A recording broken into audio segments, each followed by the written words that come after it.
Maniniwala ka ba na ang batang ito na dating numero 1 tagahanga lang ni Manny Pacquiao noon, ngayon ay isa na sa mga kinakatahutang boksingero sa buong mundo?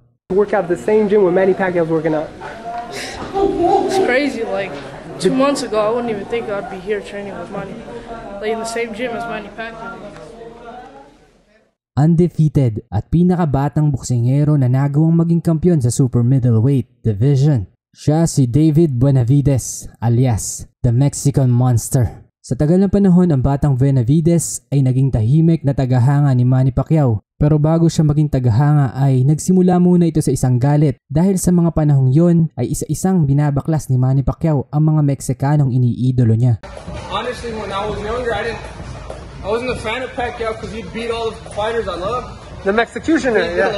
He beat fucking Morales, he beat Barrera. I was a big fan of Barrera and he beat him twice. Ang kanyang kapatid na si Jose Benavidez Jr. ay isa din sa mga alagang boksingero ni Freddie Roach na naging sparring partner din ni Manny Pacquiao. At dahil sa Wildcard Gym nagte-training ang kanyang kapatid sa gym na ito, dito niya nakilala ng husto ang kanyang bagong idolo. Lumaki ito na nakasuporta sa bawat laban ni Manny Pacquiao. At kung may isang boksingero na kinakabahan sa tuwing aakyat ng lona si Manny Pacquiao, yon ay si David Benavidez. Makes me nervous every time he fights.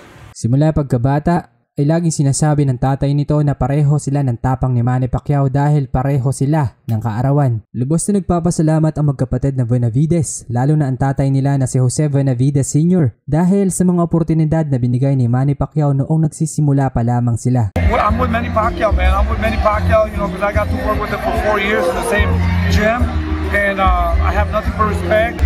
And win or not, I'm with Manny Pacquiao. I mean, it just makes me very happy to be a Pacquiao fan. Overall at the end of the day, and he deserves his retirement. Are you gonna remember him?